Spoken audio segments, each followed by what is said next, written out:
تبارك الذي نزل الفرقان على عبده ليكون للعالمين نذيرا.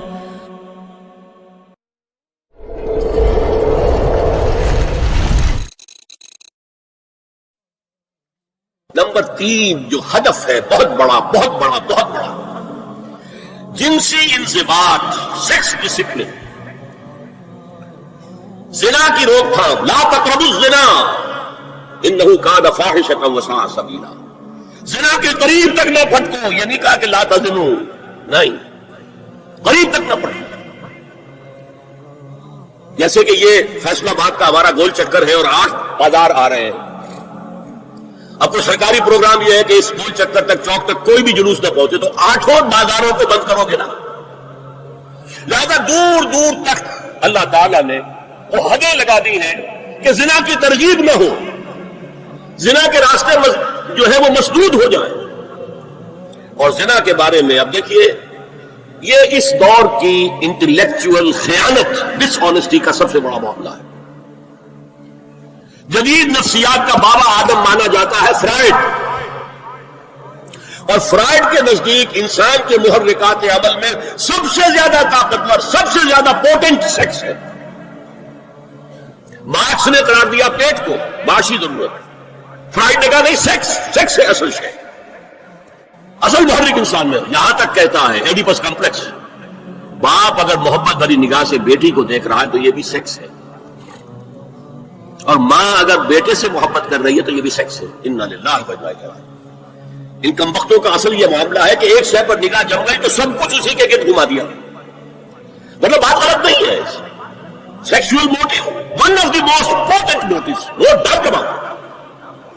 اگر یہ نہ ہو، اگر عورت میں مرد کے لیے اٹریکشن نہ ہو، اگر عورت کو مرد کی احتیاج نہ ہو تو تمدن ختم ہو جائے. کون شادی کا کرکٹ موڑ لے گا؟ ایک پیٹ پالنا اور ہے، خاندان کی ذمہ داری اور ہو جائے گی. اس قدر زبردست جو ہے یہ موٹیویشن ہے، اندر سے جذبہ ہے اور اٹریکشن ہے شدید. اس اعتبار سے یوں سمجھیے، جتنا زوردار گھوڑا ہو اتنی ہی زوردار لگام چاہیے اگر ڈسپلن میں رکھنا چاہتے ہیں. لہذا اس سیکس کو ڈسپلن میں لانے کے لیے کہ قانونی تعلق ہو ایک مرد اور عورت کے درمیان، ازدواج ہو، شادی ہو جائے، یا دوسرا راستہ وہ بھی تھا جو آج کل نہیں رہا، باندھی ہو کسی کی مل کے یمین ہو، ان کے اندر سیکشول انٹرکورس جو ہے وہ ہو اور اس سے باہر نگاہ بھی نہ جائے. اس زنا کے بارے میں حضور نے جو، اچھا ایک تو میں آپ کو بتاؤں کہ قرآن اور حضور دونوں کس قدر حقیقت پسند ہے. سورہ آل عمران میں فرمایا زُيِّنَ لِلنَّاسِ حُبُّ الشَّهَوَاتِ مِنَ النِّسَاءِ وَالْبَنِينَ وَالْقَنَاطِيرِ الْمُقَنطَرَةِ مِنَ الذَّهَبِ وَالْفِضَّةِ وَالْخَيْلِ الْمُسَوَّمَةِ وَالْأَنْعَامِ وَالْحَرْثِ. انسان کے اندر محبت پلا دی گئی ہے، مزین کر دی گئی ہے. کن کن چیزوں کی؟ سب سے پہلے عورت، سب سے امپورٹنٹ موٹیو عورت، پھر بیٹے، پھر ڈھیروں مال، سونا چاندی، اعلیٰ گھوڑے، نشان زدہ، اور مال مویشی اور کھیتی، لیکن سب سے پہلے عورت. زُيِّنَ لِلنَّاسِ حُبُّ الشَّهَوَاتِ مِنَ النِّسَاءِ وَالْبَنِينَ وَالْقَنَاطِيرِ الْمُقَنطَرَةِ مِنَ الذَّهَبِ وَالْفِضَّةِ وَالْخَيْلِ الْمُسَوَّمَةِ وَالْأَنْعَامِ وَالْحَرْثِ. اسی طرح دیکھیے حضور صلی اللہ علیہ وسلم فرماتے ہیں، یہ مسند احمد میں بھی حدیث ہے اور حاکم اور بیہقی نے بھی، عن انس ابن مالک رضی اللہ تعالی عنہ قال قال رسول اللہ صلی اللہ علیہ وسلم حبب الی النساء والطیب وجعلت قرۃ عینی فی الصلاۃ. اس تمہاری دنیا میں سے مجھے 3 چیزیں محبوب کر دی گئی ہیں.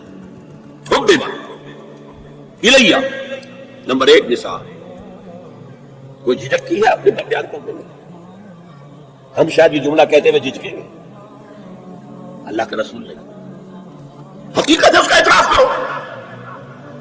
بہت مضبوط موٹیو، اس میں کوئی شک نہیں، کوئی شک نہیں، کوئی شک نہیں. حبب الی النساء والطیب، خوشبو، وجعلت قرۃ عینی فی الصلاۃ، اور میرے آنکھوں کی ٹھنڈک نماز میں ہے. اسی طرح خود قرآن میں سورہ احزاب میں جب حضور سے کہا گیا کہ اب بس جتنی شادیاں ہو چکی تھیں آپ نے کر لی ہے، اب آئندہ نہ کیجیے، وہاں بھی صاف الفاظ آئے ہیں، اللہ کو بھی واللہ لا یستحیی من الحق، اللہ کو حق بات کہنے میں کوئی حیا یا کوئی جھجک نہیں ہے۔ وَلَوْ أَعْجَبَكَ حُسْنُهُنَّ، اے نبی چاہے عورتوں کا حسن جو ہے وہ آپ کو بھلا لگے، لیکن اب آئندہ شادی کی۔ یہ میں تائید کر رہا ہوں فرائض کی، اس گدھے نے جو آگے تک پہنچا دیا ہے معاملہ وہ ہے غلط، بنیادی بات صحیح ہے، قرآن مجید کے مطابق ہے کہ سیکس موٹیو بہت سخت ہے، بہت زوردار ہے۔ اب زنا جو ہے اس کے لیے حضور نے جو کچھ فرمایا وہ سن لیجیے۔ عن ابن عباس قال ما رأيت شيئا اشبه باللبن مما قال ابو هريرة عن النبي صلی اللہ علیہ وسلم، حضور کی حدیث ہے ان اللہ كتب على ابن آدم حظه من الزنا ادرک ذلك لا محالہ، اللہ تعالیٰ نے ہر انسان کا زنا میں ایک حصہ لکھ دیا ہے جو اس کو پہنچ کر رہے گا۔ فزنا العین النظر، آنکھوں کا زنا ہے نامحرم عورت کو دیکھنا، یہ بھی زنا ہے۔ اگر زنا کو روکنا ہے تو یہاں پر بھی قدغن لگے گی۔ ایک جگہ آیا ہے حدیث میں النظر سہم، یہ تیر ہے، یہ نظر جو ہے نگاہوں کے تیر، یہ تو آپ شاعری کے اندر بھی اور گانوں کے اندر بھی نگاہوں کے تیر سنتے ہیں کہ نہیں سنتے؟ النظر سہم، یہ تیر ہے۔ وزن اللسان النطق یا منطق، زبان کا زنا ہے کسی عورت سے گفتگو کر کے چٹخارے لینا۔ عورت کی آواز میں بھی ایک لوچ ہے، حسن ہے، اللہ تعالیٰ نے اسے سراپا ایسا بنایا ہے کہ مرد کے لیے اس کی ہر شے کے اندر اٹریکشن ہو، اس کی آواز میں اٹریکشن ہے۔ والنفس تمنا و تشتہی، اور باقی رہ گیا نفس، وہ تمنا کرتا ہے کہ اب میں اس سے آگے بھی بڑھوں اور زنا بھی کر لوں، والفرج یصدق ذلک کلہ اور یکذب، لیکن یہ ہو بھی سکتا ہے نہیں بھی ہوتا، لیکن یہ زنا تو کر چکا نا، کان کا زنا اس نے کر لیا، آنکھ کا زنا اس نے کر لیا، زبان کا زنا اس نے کر لیا، اس کو زنا کی تعریف ملا۔ ایک اور روایت ہے جو مسلم میں ہے، عن ابی ہریرہ كتب على ابن آدم نصيبه من الزنا مدرك ذلك لا محالة فالعينان زناهما النظر والأذنان زناهما الاستماع واللسان زناهما الكلام واليد زناها البطش والرجل زناها الخطأ والقلب يهوي وتمنى۔ یہ زبان کا بھی زنا ہو رہا ہے، کان کا بھی زنا ہو رہا ہے، ہاتھ کا بھی ہو رہا ہے، کہیں لمس کیا ہے عورت کے جسم کو، ہاتھ ملایا ہے اس سے، اور چل کر کہیں جا رہا ہے دیکھنے کے لیے، یہ پاؤں کا زنا ہو رہا ہے۔ یہ ہے زنا کی شکلیں جو محمد الرسول اللہ صلی اللہ علیہ وسلم نے بیان کی۔ تو زنا کا روک تھام، زنا کی جو ہمارے معاشرتی اہداف کے اندر بہت اہم ہے، بہت اہم ہے، بہت اہم، ورنہ معاشرہ ٹوٹ پھوٹ کا شکار ہو جائے۔ میاں بیوی میں اعتماد نہیں ہے، بے اعتمادی کی فضا میں اولاد جو پلے گی اس کی منفی نفسیات ہوں گی، کبھی مثبت نفسیات نہیں ہو سکتا۔ والدین میں محبت ہے، آپس میں اعتماد ہے، تو ایک دوسرے پر اعتماد ہے، ایک دوسرے کا لحاظ ہے، ایک دوسرے کی دلجوئی ہے، ایک دوسرے کی مدد ہے، یہ ساری چیزیں جو ہے وہ ایک فضا پیدا کرتی ہیں گھر کے اندر، وہ ایک نارمل، ایک صحت مند فضا جس میں کہ نئی نسل پروان چڑھے گی تو وہ ایک پازیٹیو اور مثبت نفسیات لے کر پیدا ہوگی۔ اچھا اور دیکھیے اس میں کیا کیا کچھ حضور کی طرف سے آئی ہے۔ حضرت جابر بن عبداللہ فرماتے ہیں من کان یؤمن باللہ والیوم الآخر فلا یخلون بامرأة لیس معها ذو محرم فإن ثالثهما الشیطان، رواہ Ahmad.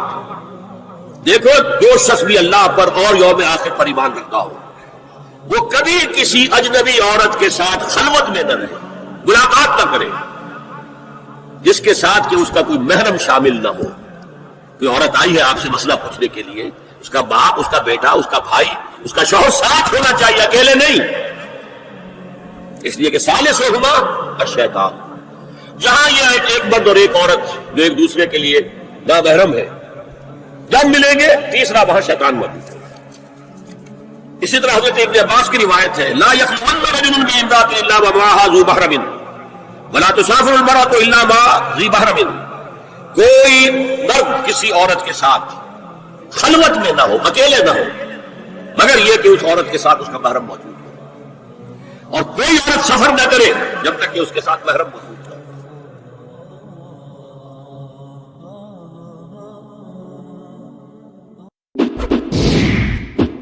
like this video, write a comment, and don't forget to subscribe. Subscribe now.